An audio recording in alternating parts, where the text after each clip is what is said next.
This group is predominantly working on car navigation as well as the active safety and passive safety in the car. As well as we have one more group where I am located, where we are working on a base software, which is the middle level layer. So it's about 6,000 people, and Sri Krishnan heads that group. And he's been with Bosch for almost 16 plus years. The time I graduated, 99, he has joined Bosch. And what I can also tell is he's a vivid speaker in various other forums. He's also in the NASSCOM Special Interest Group for Automotive. He's the chairperson heading that group there at NASSCOM. And he is from PSG Engineering College of Coimbatore in electronics and communication. And from there, he has also worked at ISRO, and at Bosch he has also worked 4 years in US and Germany. So this is just a small introduction. Today, what Mr. Sri Krishnan would cover about is predominantly how data is used in automotive industry, specifically. To take that example, in second semester we all learned customer analytics. So how a part of the customer analytics is used in the automotive industry, specifically in the autonomous car. He would give us a brief introduction. So I welcome Sri Krishnan. And I also thank Sri Krishnan in spite of the busy schedule and on a Saturday to come to this session. So thank you very much, sir. Thank you.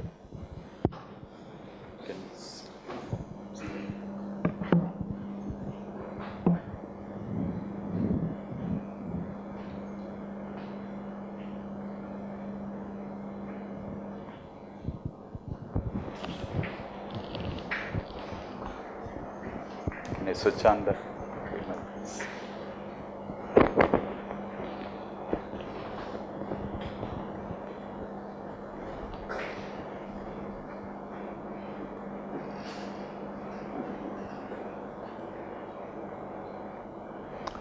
Good evening, everybody. It's my pleasure to be here. I think thanks, Swami, for the kind introduction and invite to be here. I think more than my time, I'm really glad to see people from the city with among your busy schedules of work, take a day off and then come and learn here product development. I think I'm really glad to see you guys, and I'm really happy to share some thoughts on how data is transforming the entire product development, product engineering and product management itself in a totally different dimension. This is a totally different one which is just now emerging field. So what many things I'm going to say are just happening around. It's not that well proven or many experiments are going on. So I'm also glad to share my knowledge as well as answer your questions if you have, and we can have more of an interactive session. So please feel free to interrupt me whenever you feel like have a question and all that. So it's not a one-way lecture. Just a one slider on Bosch. I thought I'll start because many people know Bosch predominantly as an automotive company. Of course, we are a big automotive company, but Bosch does a lot more than automotive. So I wanted to give a glimpse of products, what Bosch is making. To tell an example, the motor and control mechanism for London Gate is actually from Bosch, as an example. Or if you take the entire security system here in Machu Picchu is from Bosch, or the entire security and evacuation system in Shanghai is there. Many things are there, and this will be a surprise for many people. Whatever mobile phone you are using, you can be more or less sure there is a Bosch sensor inside that. We are the largest maker of sensors. We started it for the automotive market, but we found a bigger market, which is the consumer electronics market. And that is, we are the number one in that actually. So accelerometer and gyroscope and whatever is there in your mobile phone, most likely it is from Bosch. So that gives a glimpse. So hopefully we know something about product development, so I can talk our experience from all this, what we are developing and what we are doing. If you look at automotive history itself, it's a 100+ years industry. Predominantly started with mechanical things, the primary engine. In the 60s and 70s and 80s, slowly it started moving towards electrical predominantly, what was driving an automotive. Today it has already come to a state, primarily it is software intelligence. Of course, there is a hardware needed for that and there is a mechanical chassis needed. But if you look in what people are paying for, which is the innovation and features, and this shows actually typically automotive electronics as percentage of total cost, you can see how steadily it is rising. Already today we are somewhere between 30 and 35% of the cost of an automotive is coming out of electronics, and it will go beyond 50%. So that is where the innovation is going on more and more. Let me start with few challenges what the automotive industry is typically facing. It is none different to any other industry. It's always the same three things. How do you do faster cycle to market or time to market, and then how do you improve quality and how do you control the cost. It's the same problems, but I want to give the concrete example. This slide is from Volvo actually. From 2012 to 2020, they are trying to reduce a cycle time of a new car development from 42 months to 20 months. Because the cycles are becoming faster, nobody has got patience to wait and everybody is compressing these cycles. And this cycle compression cannot happen just like that, because traditionally this industry again has got a large heritage knowledge, and then they are trying to break away from that knowledge, how to do it much more agile way of development, even in hardware and mechanical and a product development, not only in software. Other thing is actually it's a safety critical product, so you cannot cut short certain things like for example, winter testing for a vehicle to be launched in Europe has to be done for 6 months in winter in Sweden. So you cannot cut short and you have to wait for the winter and do the test. So things cannot be cut short, but even then people are now coming to these kind of cycles which are almost like 1.5 year life cycle, a time to market coming. So that is one of the major things what the OEMs are working on. Second, quality is a big problem. This graph shows only in North American region. You can look at number of vehicles that have been affected.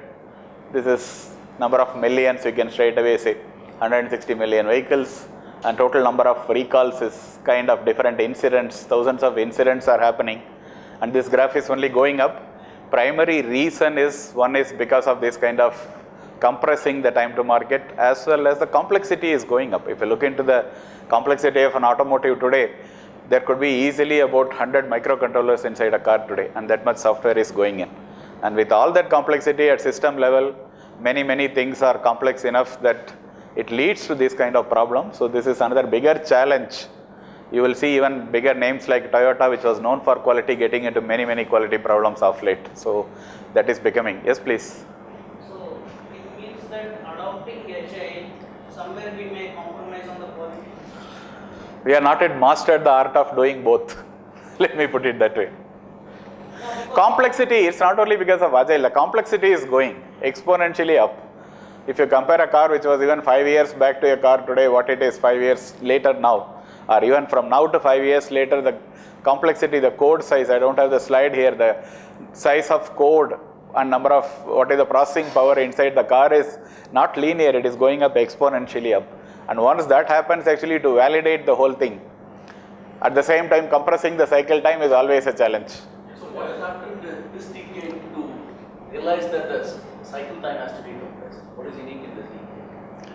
Why the development cycle, there's a realization that it has come down? It has to come down. It is mainly people are new models and new things. People are willing to buy actually new models and new technology is changing fast. Cycle time is getting smaller. Not very much. It is happening, but people are willing to pay for new technology coming up, and new technology is going up. So you have to introduce, you cannot have say 7 or 10 years same car practically. Because the technology, particularly what is changing is, one is with respect to what you call the multimedia features. Those kind of things which are not the core automotive functions, but they are continuously changing. A 5-year time period is too much. Because I have seen in an automotive, when I started, it was tape recorder, what was there. Then it became CD, and then it became MP3, and then it is now more or less Bluetooth audio streaming and Wi-Fi and all that. All this have happened in the span of almost 10 years. And if somebody has got a tape recorder playing thing in the car now, you won't get a tape to play it. So this is changing. This is similar things are happening in many things. Yes, please. So what kind of go on these innovations, right? So even testing methods have to be improved and enhanced. Very much. What kind of new testing methods have been I will cover. That's what is the whole thing about. First, I am telling the challenges, what is happening, and how the industry is coping up with this kind of challenges is what I'm going to address. This is another challenge. What is happening is people are spending more time on the car. The studies show average in US about 3 hours people are spending in a day. Could be anywhere 2 to 3 hours. So what they are thinking is now this is the third place. The first place is of course your home, second is your workplace, and third is a car kind of thing. And once you talk of car not as a point A to point B commuting machine, but if you start thinking car is your third place where you are spending time, then people are talking of creating an experience. It's no more just a machine. And the experience has to be a digital experience. It has to be, people are talking today of seamless experience. Whether you are at home, whether you are at your office, or whether you are inside a car, can I get the same, my own customized environment, my own preferences, can it be possible?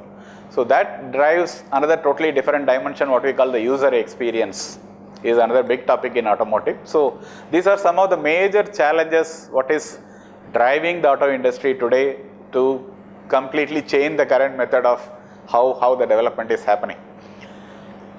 A fourth problem, totally different one, is if you look at the automotives when it started in 1900s, if you look at the business model, it is basically a component. The tier 1 supplier will make a component. It could be an engine, it could be an engine control or whatever. And then he sells this hardware to the OEM. And the OEM fits it into the car. This was one of the first cars. And then sells it to the end customer practically. This is the business model what has been going on for 100 years. Nothing has changed.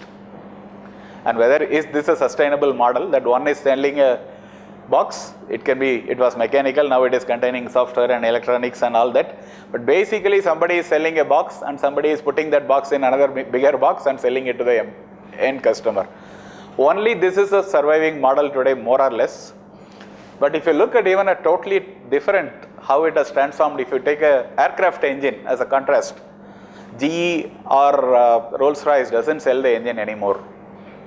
They actually go for a business model called power by the hour. They ensure that you get a complete maintained, it's kind of a leasing model, but they take care of maintaining the product in the field and they don't sell it. Will there be such models coming up is a question in automotive, because so you are offering product as a service actually. That's what is the new model, what has gone into those industries, but in automotive it has not come. This is going to be probably another trend to watch out, whether the conventional model of selling something like this, will it go on or it will completely transform. So this is the today's situation of the entire automotive market, what is happening. And there comes then suddenly a disruptor, which is exactly getting into all the questions what I raised. If you look at the hype that has been created, of course, they have not come to anything commercially launched or yet. I will talk about that little. But if you look into this hype, what has been created, exactly this answers. Google doesn't have any big 100 years of automotive experience. Probably that is their advantage actually. So they don't do by the old methods. They are doing by completely different methods. And if I talk of the business models, and if you compare with the traditional automotive OEMs, this autonomous driving car is not a new concept. This has been talked in 1950s and 60s. It's not a new thing. Actually, Daimler and all did this experiments in Germany, running on the street with a autonomous driving car for short distances and all. In 1960s, it has been done. It's not new. But somehow, 50 years later also, it has not become a reality commercialization. And these people come within 5 years, they are showing that it is probably possible. So that is the dimension coming, and definitely it is clear Google is not going to be following the traditional model of making cars and selling cars. Most likely they are not going to sell any car. The entire model will be car as a service is the model most probably what they will be going for. So the conventional models are completely changing. That's what I wanted to mean. One second, I think. So why would they sell cars directly? It depends on what they want to do actually. It's a business model. Most likely they will go for a Uber-like model actually, driverless cars going around anytime. You can just use an app and book it and it will come and pick you up and it will drop you. Why should they need to sell the car? It depends on the whole purpose. Actually, if you look into the primary which is coming later, what is Google's core competency? If you look at, sorry? Digital technology, data. Basically it is data, and they want to collect more and more data. of people.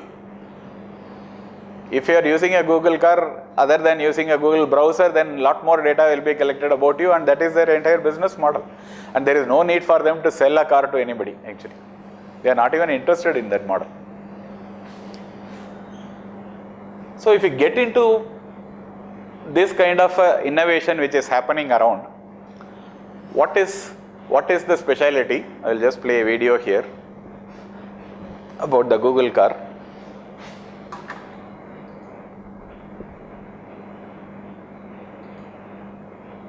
OnStar will now disengage automatic drive. Are you ready? Yes. Imagine being the perfect driver. You never got drowsy, you never took your eyes off the road, you could see 360 degrees around you, and you never got drunk. That's the promise of driverless car technology, and it's closer than you think. We weren't always that close. We've been talking about driverless cars since the 1930s, and back then everyone thought we'd definitely be in driverless cars by the 1960s. Safe distance between cars is maintained by automatic radio control in the world of tomorrow. Well done, Firebird 2. You're now under automatic control. Hands-off steering. Oh, we missed that window by a good 40 or 50 years. But today, we're closer than we've ever been before. Here we go, guys. The fuse was really lit by DARPA in 2004 with the DARPA Grand Car Challenge. It was a contest to find technology that the military could use for driverless vehicles. It was a race through the desert at top speed without crashing, and guess what? In 2004, there were no winners. Okay, we have a bot on its side. It wasn't until 2005 the DARPA Grand Car Challenge again through the desert as quickly as possible without crashing. There was a first place winner. I saw the concept first in the Dakar Grand Challenges. So we decided at Stanford to build a different self-driving car, and the unimaginable happened. It became the first car to ever return from a Dakar Grand Challenge. So Google had lured away that guy Sebastian you just saw to work on Google's driverless car technology. We've driven in cities, mountain roads, day and night, and even Lombard Street in San Francisco. We've driven 140,000 miles. People didn't even notice.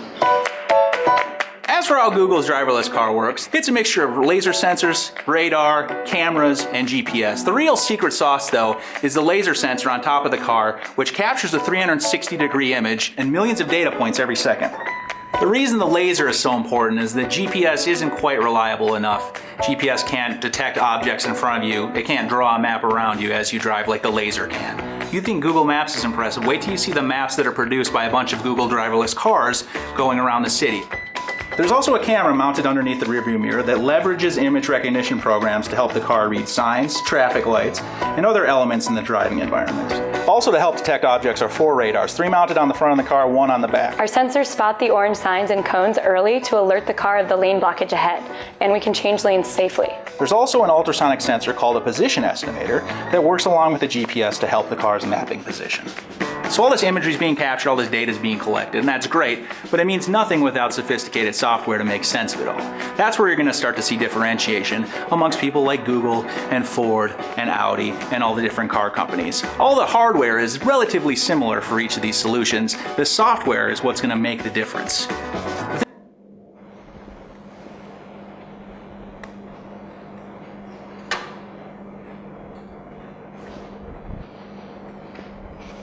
I think that was the key message. If you look at everybody is trying to do, it is no more the camera or the radar or something which is a differentiator, but the software inside is going to be the differentiator. And if you watch somewhere, he said 140,000 miles or something million miles they are driving. That is the key actually.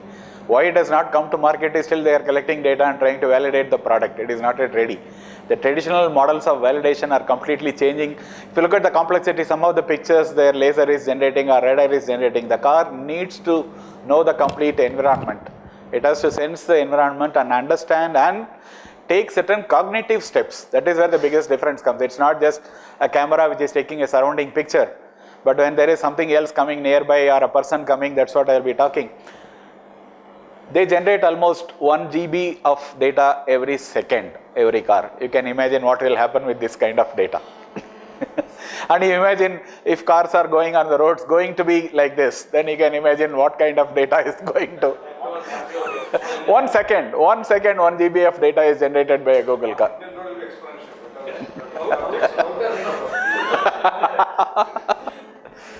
You can just imagine the explosion of data, what is going to happen. It is not very far, I will cover that also.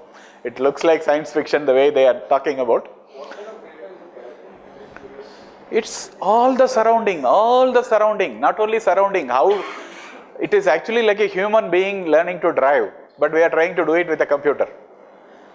A driver who doesn't have a person who is teaching them driving, you just give them a car and some basic rules and then let them on a road, and what happens actually.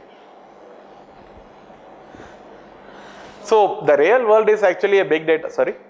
So with the driverless car, what kind of problem and whose problem are we trying to solve? Because my perception is the 360-degree view might not be possible if it is a driver car. Okay, so but can we incorporate those features for the normal car itself so that we can avoid these things happening? Fancy at this point of time. No, you have to get into the original purpose why they are trying to do. Today, two people who are topmost leading in this technology is Google and Uber, of all the people. These are the people leading. If you look at the Uber business model, his main challenge, you would have seen his, probably the video is there in YouTube, or when he came to India also he gave walk the talk some interview. The main challenge why they are not able to scale up their business is getting a qualified driver in any country. It's not only in India. Getting a qualified driver and the costs associated with a qualified driver is the biggest hurdle for them. If they are able to mass produce this kind of cars which are self-driving, then the cost of actually ride will come down drastically. That is the entire business model they are trying to get into. That's the entire business model. If you are taking a ride, you can subtract the cost of a driver. Not in India, it is quite cheap, but if you take a advanced country, what is the cost component because of a driver? They want to take it away, and then everywhere. And also the Gen Y, there is a bigger reason happening. This generation of people, probably we somehow enjoy driving, maybe if I can put within quotes, when the road conditions are good, not in Bangalore. But the next generation of people, actually, the survey shows they are not interested in owning a car. The whole concept of question of owning a car doesn't come. The next generation, this shows the trends already, they don't want to own a car. Why should they own a car? They are saying that if the car is available as a service whenever I want, I am able to get within 5 or 10 minutes a car to go anywhere. Why should they own a car? Because if you look at the utilization, it is one of the least utilized assets. If you are driving even 3 hours a day out of 24 hours, you can see what is the utilization of this asset. These are the basic economic questions why car is more likely to get into this kind of business models. The technology, like you said, the technology is changing fast. I can't go buy a car every 2 months, every 2 years like I buy a phone. Sure. Right? So that is the, Sure. the development cycle is slowing down. No, but these are the major trends. The Gen Y is not interested in buying a car or actually driving. So, real world, this is what is the car trying to do? It's a big data problem and intelligent perception of the world. It is not just a camera taking a picture. Lot more things are required. I will show some examples here actually, what is called deep learning. Deep learning is advanced form of machine learning. I mean, you can get into a lot more details of what is the difference. But data mining or data analytics is a starting point, and people call machine learning, which is self-learning algorithm. So you do not program step by step what the algorithm should do anymore. Actually, it is having cognitive ability and it learns by itself. In that, there are many methods like reinforced learning, like a child learns. You do something, if it is wrong, repeatedly you tell it is wrong, and then it will learn it is not to be done, and you give a positive feedback or positive thing, this is right, so it learns by itself. So there are many such cognitive methods by which these algorithms are running. Simplest problem, this is not yet solved. Actually, when a driverless car is driving, it is stopping at a signal or some place and pedestrians are crossing. That is one of the most complex problem yet to be solved. Because machines have a fixed behavior, but these people don't have a fixed behavior. So somebody may cross, particularly in countries like India, it is a different scale of problem, but even in the West, it's a problem that the car has to recognize that this is a person trying to cross. And today already there are features like autonomous emergency braking is a feature already which is being introduced in city conditions. So when the car is driving, suppose there is an obstacle or suppose a kid comes with a cycle, the vehicle will brake by itself. But even then there are a lot of probabilities and cognitive algorithms still going on. It is not an art which is perfected yet. Even for the car to, and you take an example that car is somewhere here, and then it has to make, because at the speed at which it is going, it has to decide whether that guy is going to cross, or depending on the orientation of the person, where he is intending to go. All these things a human is able to do. You don't need any big, we don't know how the brain is computing. You just have a look at that, in a second you make a decision, this is what is going to happen. And you cannot write a program for that. That is the beauty of the whole thing. You cannot imagine all the scenarios what is going to happen on a road with a pedestrian crossing and write a million lines of code. It is not possible. So what they are trying to do is make the car learn by itself how to behave on the road. That's the challenge what is going on. It is artificial intelligence. It is AI. Deep learning is one of the AI. Why does Google recruit all the AI experts in the world are getting into Google is only because of that. That's why what I am trying to stress is the entire product development. If you take these kind of products, it takes a totally different magnitude. What do we mean by a product development? So the next era is definitely going to be a software combined with data. What is going to make the difference? And the traditional product engineering, if I can take the classical V model, what we call, starting with market analysis, requirement, system level, and implement system test, and you can do for any agile or all those methods. This method itself will come under a question. This V model, whatever you compress, may not be able to. It's a practically a linear model again, what we are talking. Okay, you can have iterations, you can have agile methods, but is this method valid to do? That is coming under fundamental question. And product management, as we define in Bosch, is something like this. It's actually a cross-functional role which connects sales, development, marketing, manufacturing, purchasing across the world. That is the function of product management, what we call. Even this will go for a complete different change. I mean, you will not, how do you do market validation, or how do you do what is market? Itself may completely change over time with this kind of exponential complexity what is happening. So this is one of the important concept. If I look at a, yes please. Listening to the Google car, driverless car, I'm somewhere getting feared, I'm getting scared. Of what? Of me imagining in going through a driverless car, okay, because of the environment where we have been. So how do you break these barriers when you want to pitch in a product to the market? So was there any research that's been carried out where people have shown interest? Actually what they do, in that video also you would have seen, Google, what they are doing is, they are actually asking old people and children to sit in the car. Mostly, even if now in California you will see suddenly these cars here and there going around. And you see the occupants, it will be old people and children. They offer them free rides, and then that gives the message around that is so safe that old people and children are going around. I think that the impression has been formed already, wherever. And they will do this for some years for you to get. They will launch this in a city. If they want to launch in Bangalore, they will launch it for 1 year where people will get a free ride and will be going around, and then you will get used to that. It is similar to, if you remember, I had seen some video of when railway was introduced in India, first what happened actually. When the train engine came into a station, people were so fearing that they fell down on the floor, and then they did the namaskara to the train actually, because they thought it is some giant coming.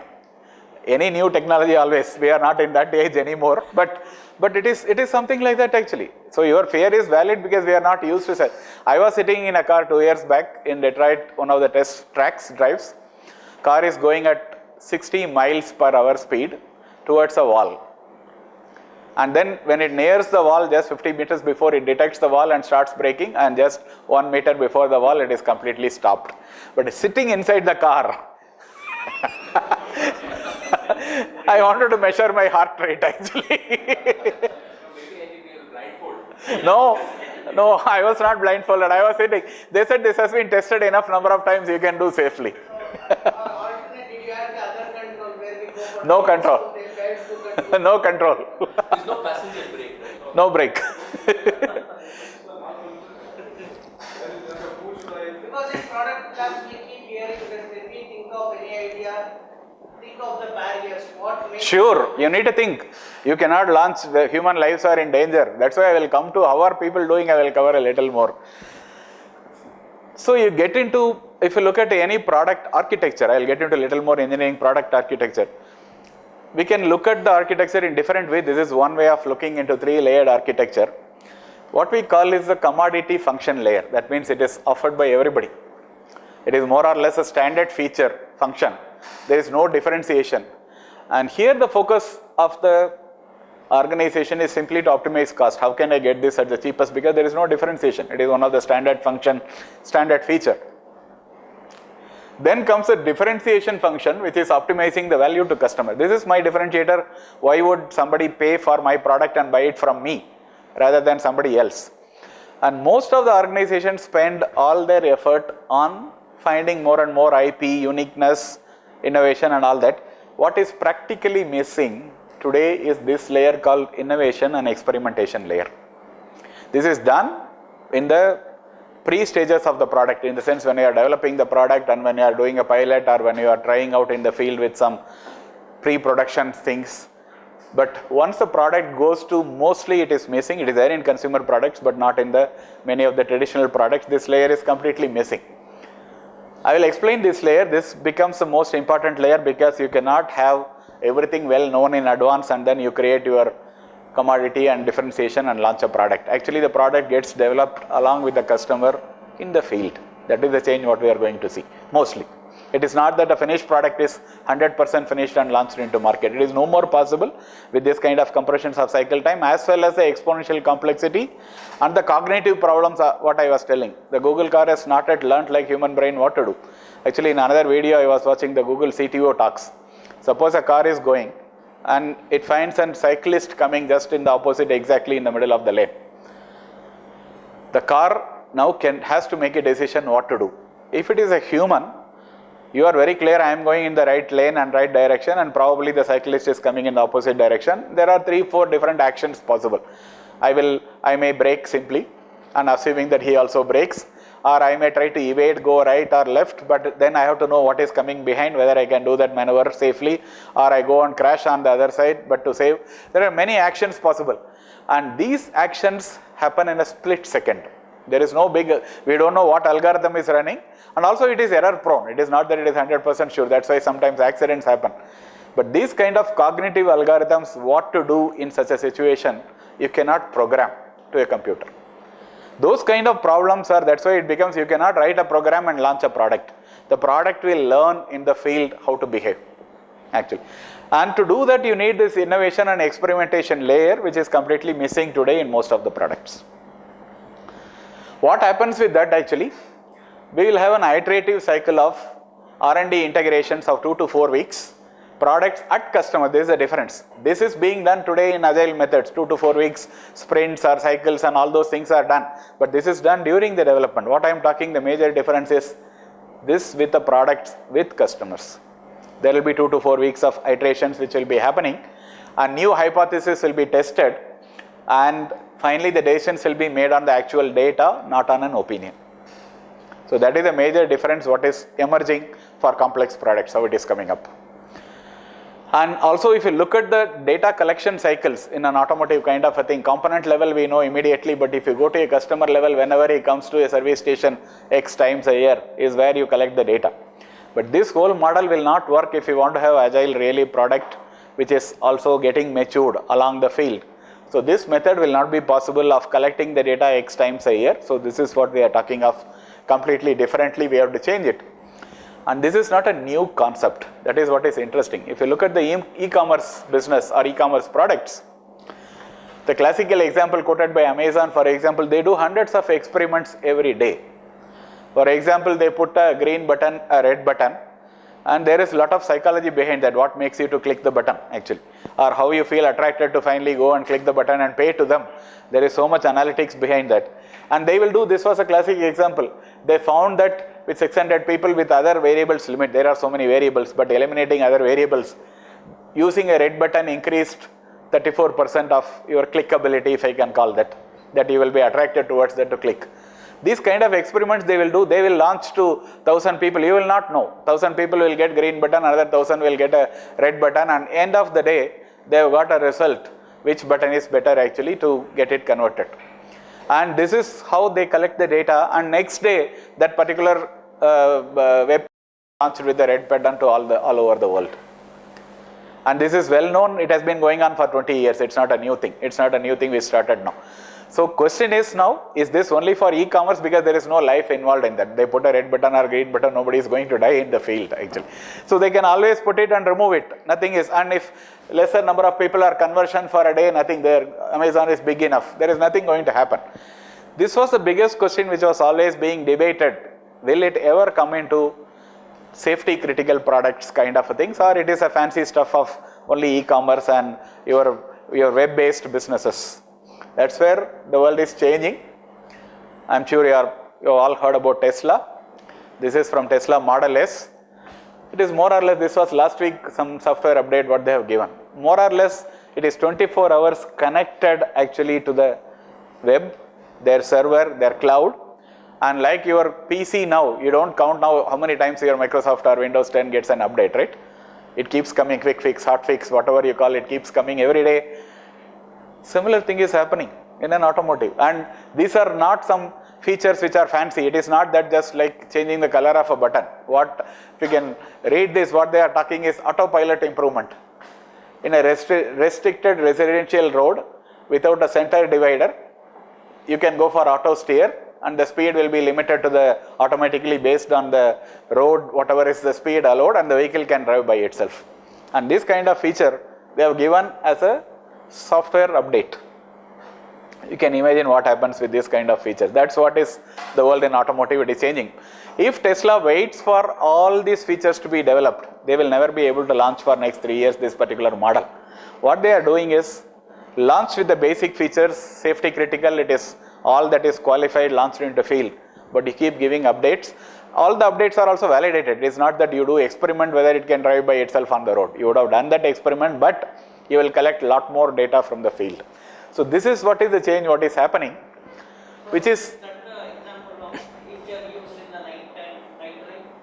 Sorry? Is that the feature used in the night drive? This particular feature, this is not it in the night. Night vision is still a little more complex because you need special sensors for that, infrared sensors.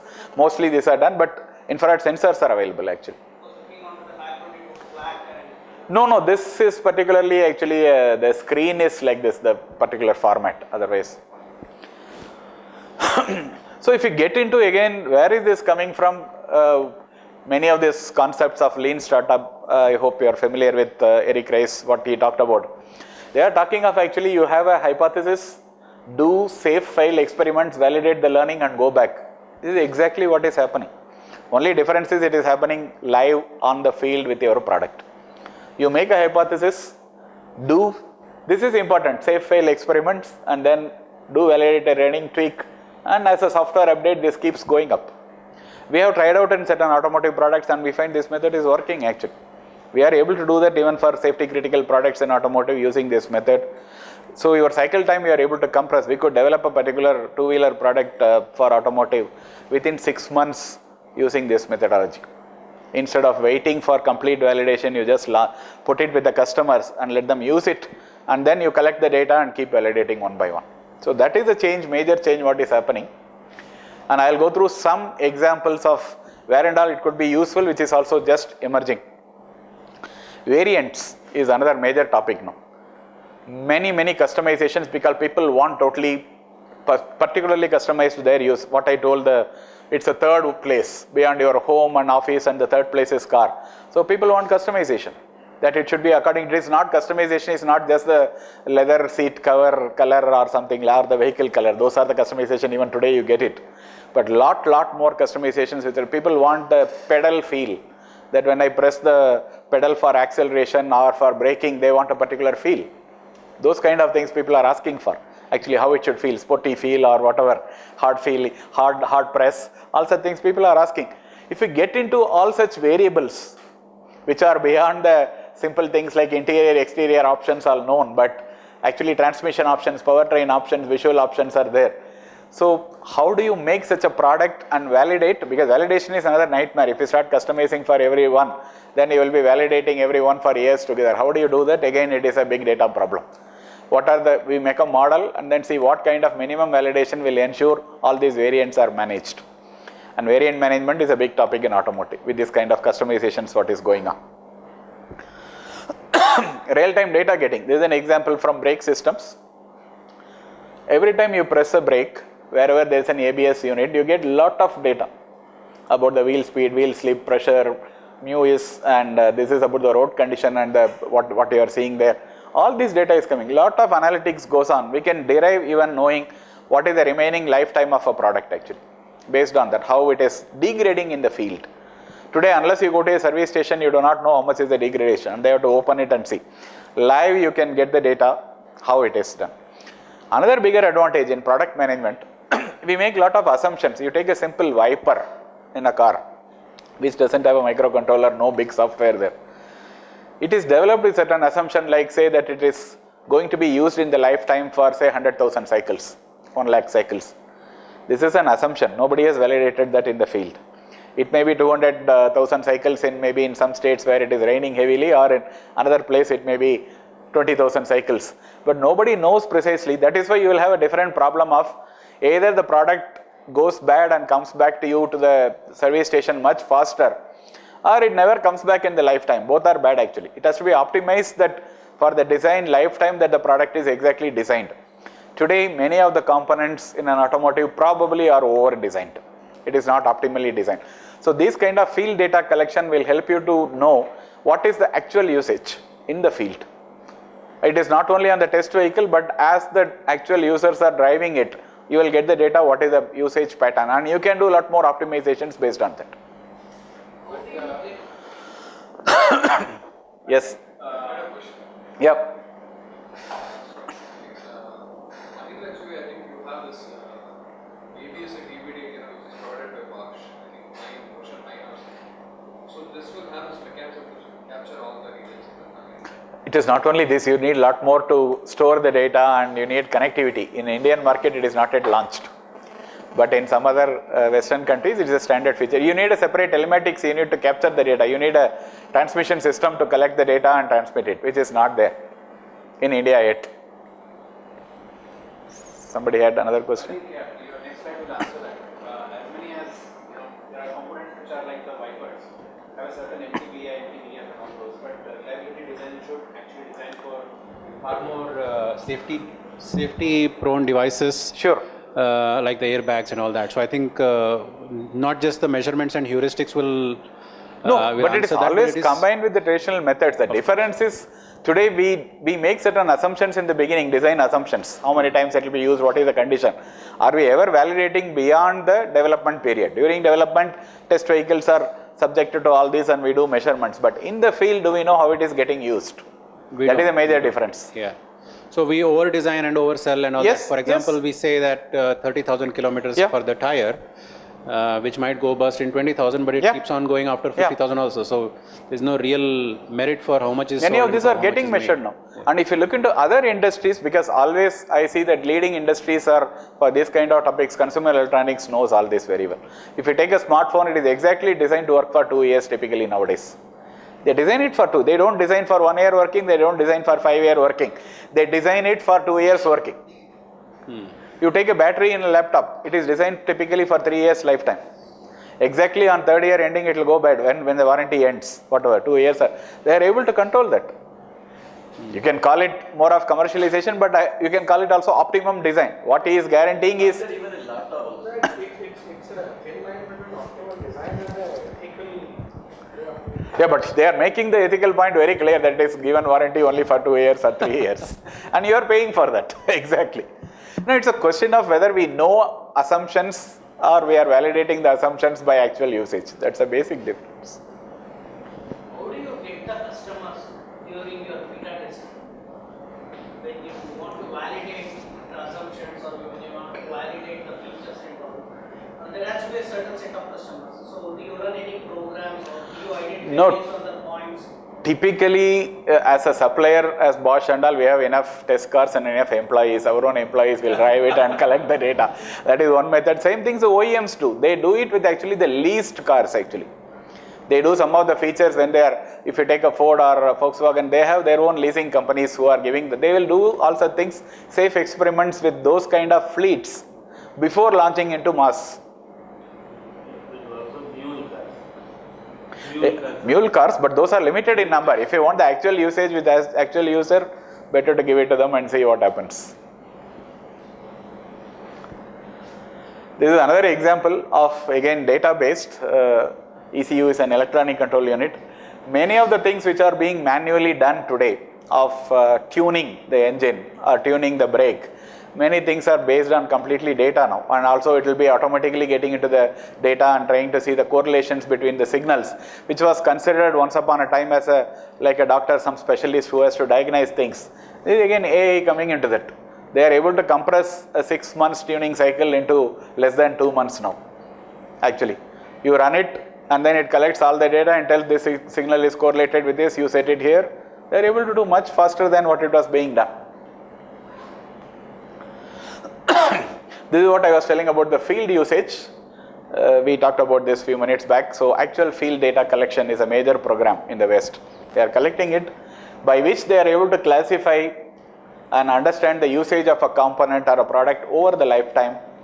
Geographical distribution, that's very important, particularly like a car, how it is being used in each country, in each environment is different. So they are able to connect geography related problems, component loads, how the component is seeing, and also many distributions they are able to derive. This was actually done as an experiment in one major city, and they could find definitely 5 different profiles of car drivers.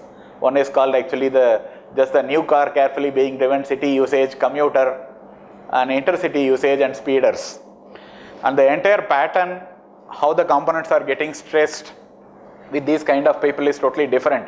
And the car is optimally designed for average of all these things. And if this can be programmable, that for an intercity traveler, I will give a different kind of engine tuning and braking to rather than a city inside the city traveler, or I have an option given to manually select, like in your audio system you select various things, no?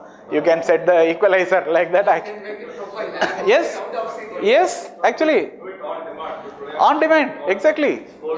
Sporty mode, I am inside the city, I am going intercity now, and the driver is a rash driver, so many profiles are possible. This kind of data, and instead of giving an average, you can optimize lot more things in this. Fuel efficiency will be different. I have a question.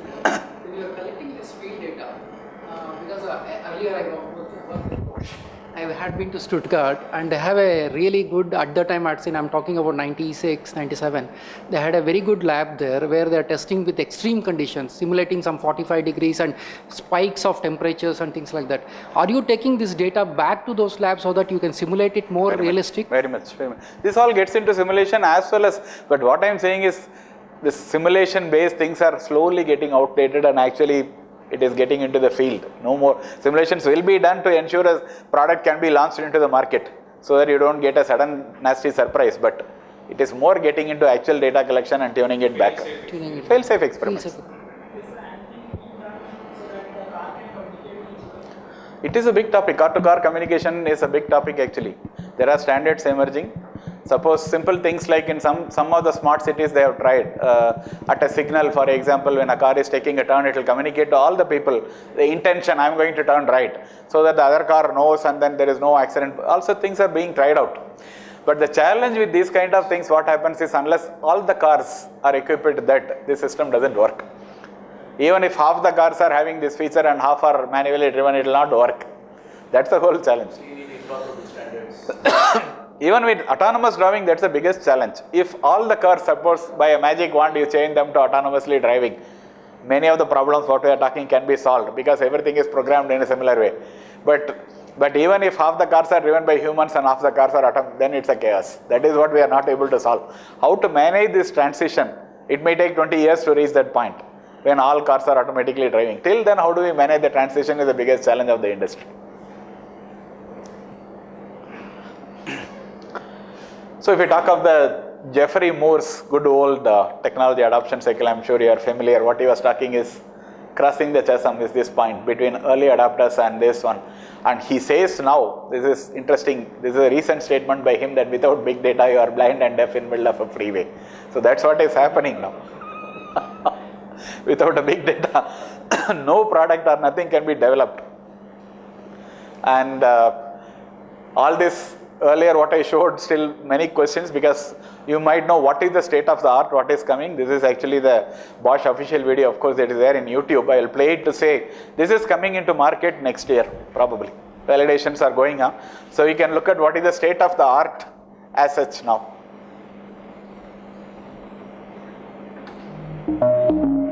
Welcome to our vision for a highly automated car and its unique driving experience. Although it looks like your common everyday car, a host of smart new features ensures that driving is no longer a chore.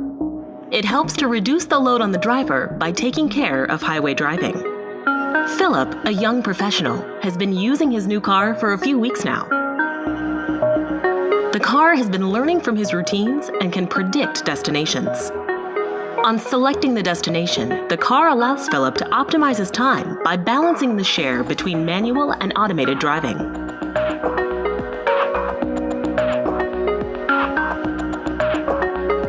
As Philip sets off, he looks at the upper left corner of the instrument cluster, where the drive state indicator is located. It is a quick reference for the time left in the current driving mode.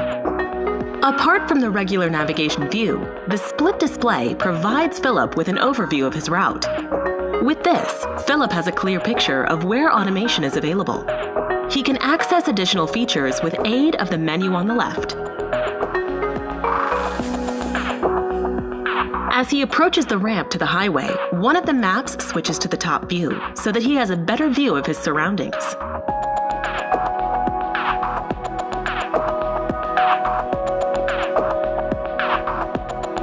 After entering the highway, the drive state indicator communicates to Philip that automation is available. Also, two special buttons on the steering wheel start glowing. As Philip presses them simultaneously for 3 seconds, the car switches to automated mode.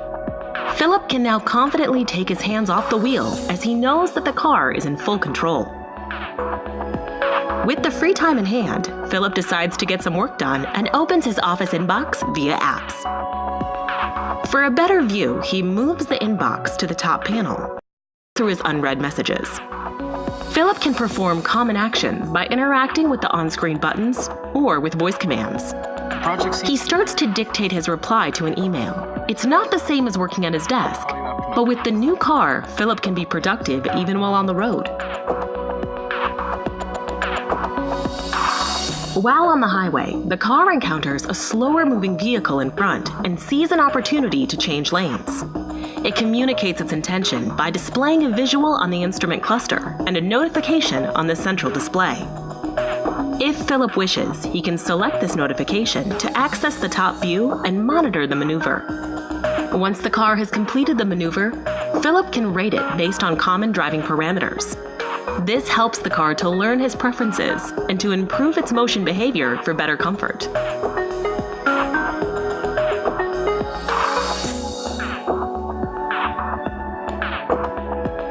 Having taken care of all the important work, Philip still has some time left before taking back manual control.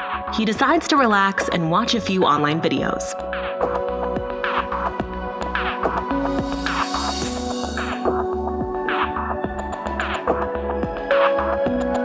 When it is time for Philip to take back control, he is notified in steps. With a few minutes left, the drive state indicator switches to orange, and then red, depending on the urgency of the situation. If Philip still doesn't take back control at this point, the car would find the next safe spot on the shoulder and pull over. Switching to manual mode happens in the same way as activating automation. As Philip presses the buttons simultaneously for 3 seconds, the car switches back to manual mode. On reaching his destination, the car provides Philip with some smart statistics on his journey.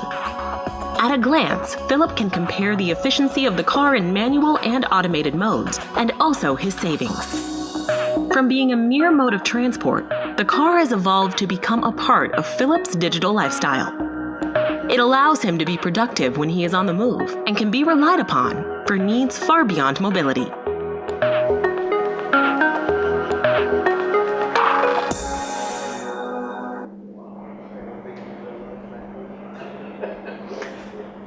So that is actually reality, undergoing testing right now. That is automated driving in a freeway kind of situation where it is little more controlled. Even in the West, you can't expect suddenly, say, a cycle coming or something like that will not happen. It is a controlled environment. That itself is a mammoth exercise because the map resolution required to do this kind of thing is much higher. So such maps are getting generated now. It's not only the car, you need the infrastructure. Maps have to be centimeter accuracy to do this kind of things. So that is coming, and high-end cars next year, 2017-18 time frame, you will see getting into this kind of features, which are, I would call, controlled environment automatically driving. And the actual throughout what we are talking of a completely driverless car in any environment, in our opinion at least, is a decade away. So currently are there no such products in the market? Commercially fully automated is not yet available. These kind of specific situation like Tesla, you saw, he gives some features in a specific environment, he gives specific conditions, he will give the control and you will take it back. Very much. We got the best supplier award actually with Tesla in 2014. The braking system, all such things are coming from Bosch actually in Tesla. So the summary, a quick summary is, it is no more product. Actually, once you talk of this kind of things, you cannot say what is a product and what is a service. It is all combined together. Conventional method of product management, product engineering will not be adequate for this kind of highly innovative products. Data strategy in architecture is critical because you have to design the experiments. That is the point. Why do you need the data architecture? It is to design the experiments. Data is essential to make shorter, because if you have to validate these kind of products completely and then launch, it is practically impossible. You will be doing it as you launch the product from the field and what is happening. So I thought that's a overview what I can give.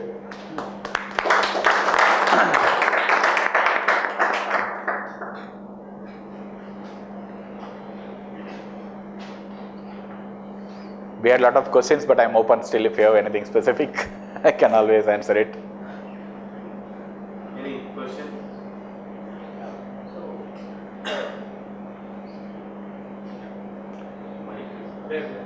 It's okay, it's audible. I think it's not a big problem. Is Bosch using a lot of lean methodologies in your development process? Or can you please talk a little more about the process when it comes to product design and management?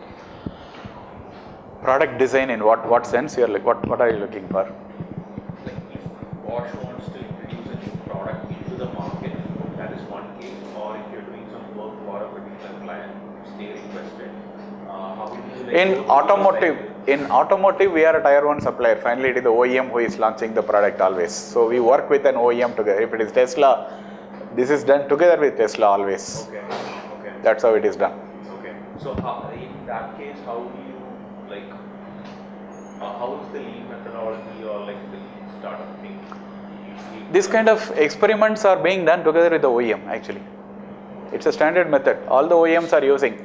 Put the product with a limited fleet in the beginning and collect the field data and do updations, and it's a continuous iteration what is happening. That's how it is working. But Tesla is much more advanced in the sense even launching to customer and then doing this kind of things. That is right now with Tesla only.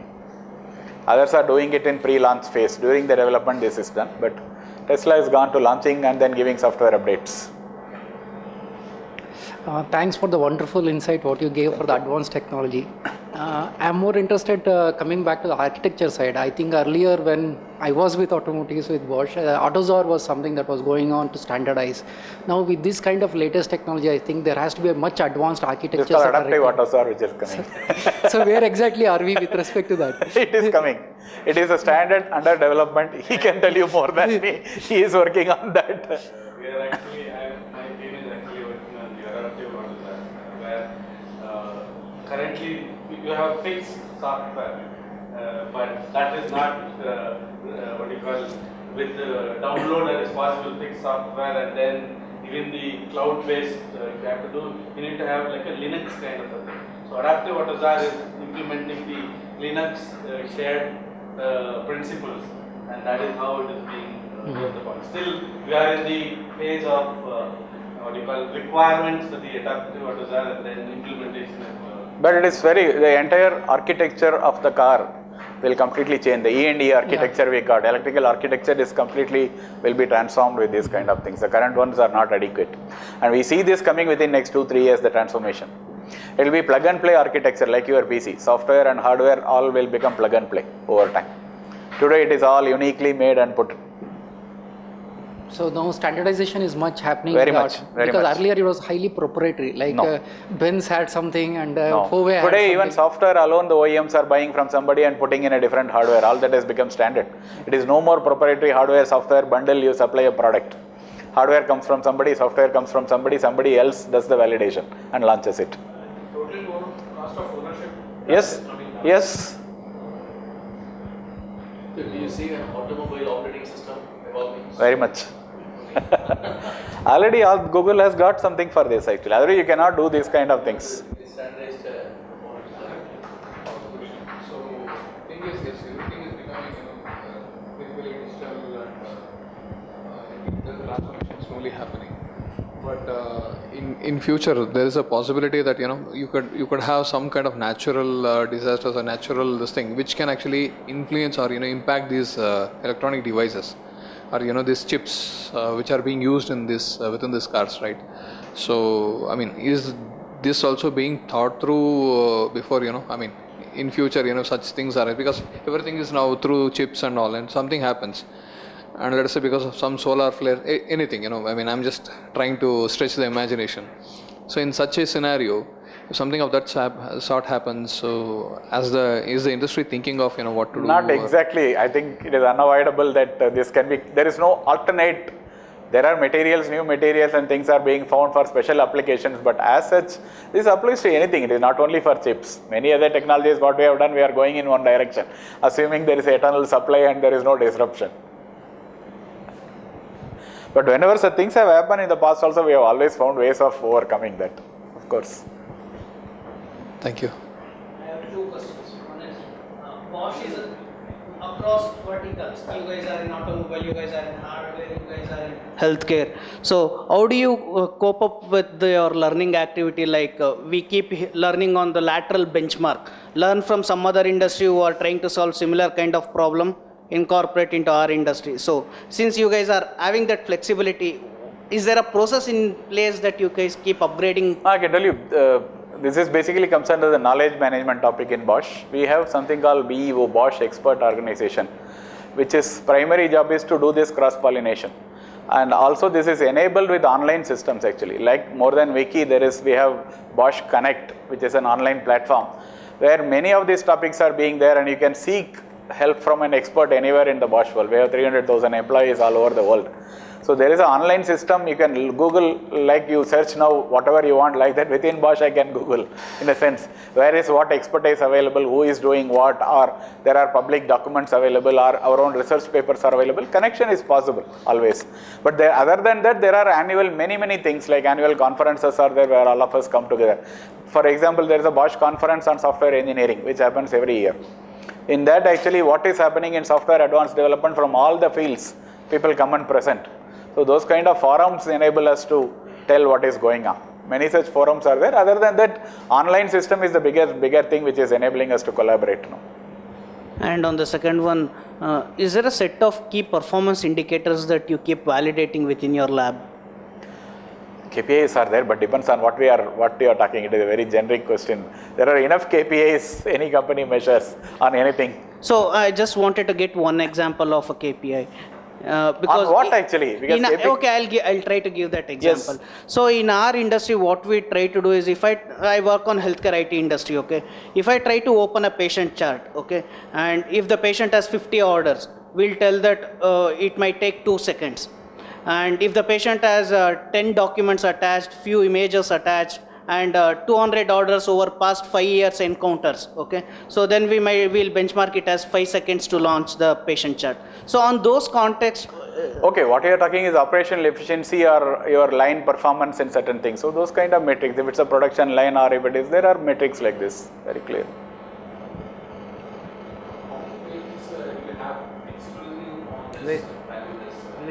I don't know the exact number, but we are one of the top 3, I can tell you.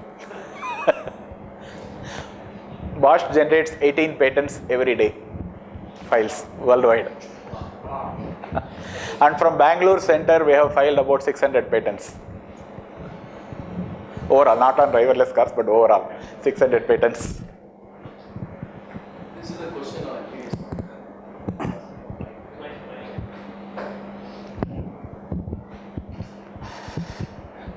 This is a bit of a curious note question. I wanted to hear your thoughts. So how disruptive this driverless car initiative for the automobile industry? Was it always on their roadmap? It's just Google is accelerating? Very much. As I told, in 1950s and 60s, it was being talked. Some experiments were done, but nobody took that as a serious thing that it will come true, because the business need was not very clear. It was more of a toy being created and to prove the technology. But Google is coming from not from the toy angle. It is coming from a completely different business model and data collection perspective. So they are disrupting, definitely.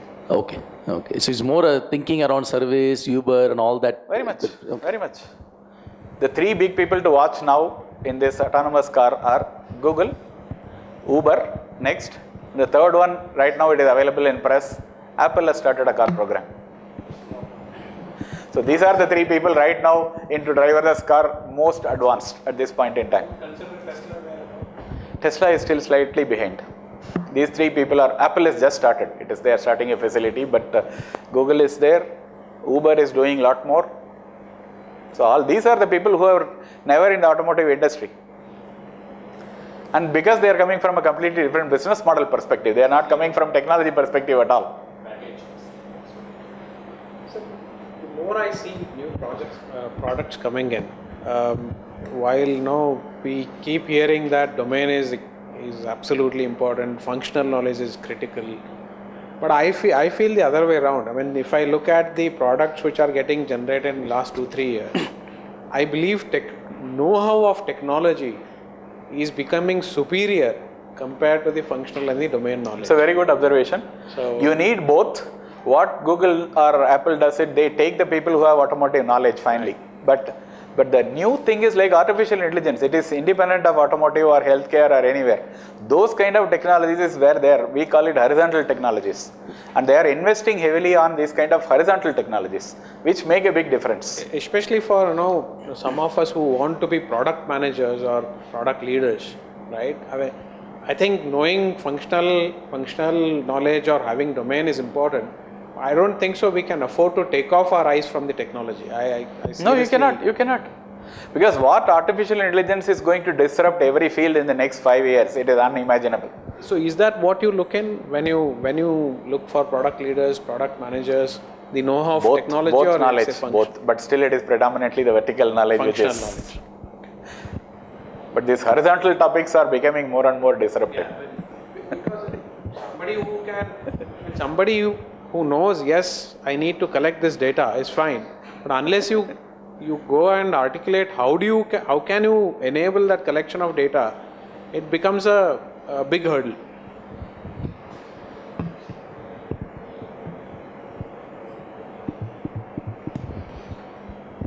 Any questions? If not, thank you very much for a wonderful insight on the data, how it is used in product engineering. So I request Ramanan to give a small memento. It was a fantastic thought and that he shared for Mr. Krishnan, and I'd like to thank him very much. My pleasure. Thank you very much. Thank you. Okay, he'll also be available for a Q&A. We could meet. We can network. Thank you.